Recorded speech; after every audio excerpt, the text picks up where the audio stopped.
Hello, hello, hello. This is your message from the universe for 10/29/2020. This is the rune Theresa. Now, Theresa is the rune of the gateway. It is the place of non-action. And in this reading, it is reversed. And we've been talking about this all week. I think it must be something in the air. Probably has to do with, I don't know, the retrogrades and the planets and all that kind of stuff. That is not my expertise. But I do have a friend who that's really her thing. So if y'all are interested, I will pop her information underneath of the reading here. She's amazing. Anyways, this reading is talking about that space of feeling like you're not moving forward. And we've been in that space for several days now, and feeling like we're trapped, feeling like we're stuck, feeling like we can't see which way to go. In traditional tarot, this Eight of Swords is a woman that's tied up and has on a blindfold. But many of us are using this space to look at all of our regrets and cry tears about it, to look at all those spaces and blame ourselves and just kind of wallow in this place. But that is not what this space is for. This space is a space of creation. This is where the new ideas, the new perspective, the new way of doing things, even just a new attitude about what you're doing starts to pop through, because the best partnership we can make is with ourselves. The best partnership that we can make is with ourselves, learning to embrace ourselves, to listen to our own ideas and not say, oh, that's not going to work. I have a family member who will talk themselves out of every single good idea because they just talk about all the reasons why it would never work. They always have a reason why something won't work, and they can never come up with one reason to try something new. And that is a space that is very dangerous because it feeds upon itself. That sort of toxic, negative, self-defeating. It's like the Ouroboros, right? With the tail eating the snake. It's endless. It just keeps going, going, going. This process, or this cycle, rather. So the best partnership you can make is with yourself, being open-minded, loving yourself, being kind to yourself, listening to those ideas when they pop into your head. I have always spoken to myself out loud, and even more so since my spiritual awakening, because I find it's the easiest way to actually stop and listen to a response.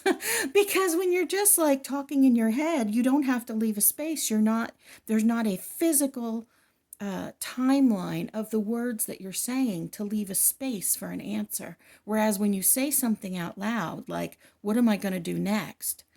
You kind of have to pause. And if you pause and wait, oftentimes something will pop right into your head. Sometimes it's something that's not so nice, but you have to push those thoughts away or acknowledge them and say, hey, I know that's the way it feels, but that's a little self-defeatist. Let's try to come up with something a little more positive. And just as if you're in a room full of people and you're trying to find a solution. And I know that sounds like a crazy thing, but it's a really good way to actually listen to yourself. Pretend like you're on the phone if you have to, so that the other people in the house don't think that you're nuts. Just hold the phone up to your ear and have a conversation with yourself. Now, moving back to this reading, this Chariot is talking about how you're actually not stuck. When you're at a toll bridge and you are sitting there waiting for the bar to go back up so that you can go across the bridge, you don't sit there and think this thing is never going to go up and I'm going to be stuck here forever and it's just not going to happen and it's because I'm so stupid that I stopped on this road. No, you just sit there in anticipation of it going up. Maybe you look at your emails if you're able to get Wi-Fi, or have a conversation with people in the car or with yourself, like we were just saying. But you use that pause in preparation for moving forward, thinking about what's going to happen next, in anticipation. This space that we're in is leading us to the Queen of Pentacles. It is leading us to that space of independence, of feeling like you can do it all. This is kind of like, not to exclude any men out there, but it's kind of like that that I can bring home the bacon and fry it up in the pan all at the same time. I can be everything, do everything for every person. Now, is that a real thing? Not usually, but it is an energy of that. There is like a super person, Superman, Superwoman energy of that. They say that you can get it just by standing and lifting out your chest and your chin and putting your hands on your hips. And that will literally give you like a boost of confidence. It's that feeling that we are heading towards. And I've told you guys before, I always pull the stones before I pull anything else. I grab all of my supplies and then I look at my altar and they tell me to grab a couple of stones. So we have my amethyst, which talks about listening to yourself, listening to that intuition, which the cards then popped right up and said to do. And then we have this pyrite. I'm going to set these back down here. And then we have this pyrite. And the pyrite is for abundance. I mean, it's gold. And some would say, oh no, it's fool's gold. It's tricking you. But it represents a space of abundance, wealth, luck, manifestation of what you are seeking. And I never use it. I never use it here in these pulls. I barely even look at it. It's a very small little thing. It just kind of, sits there in its little arrangement. I use it when I rearrange my my grids. But this is the first time in it that the universe said, hey, pick that up, put that on there. And I didn't know why. But then I look at this and I see exactly why.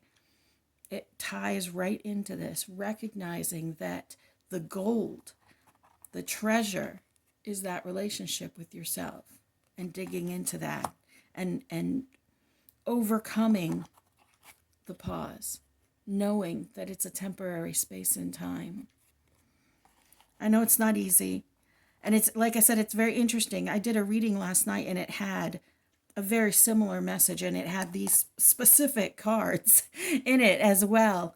And so that really does say to me that it's really about this energy that we're going through right now. And if we look at it on a countrywide or a global scale, we are in this space of what's going to come next, a holding pattern where many of us are lamenting days gone by or how we should have done things or who we should have voted for or what we could have done differently. And rather than preparing for the next step, I know it's not easy, but we're in this together. You got this. You are beloved. You matter. You are loved.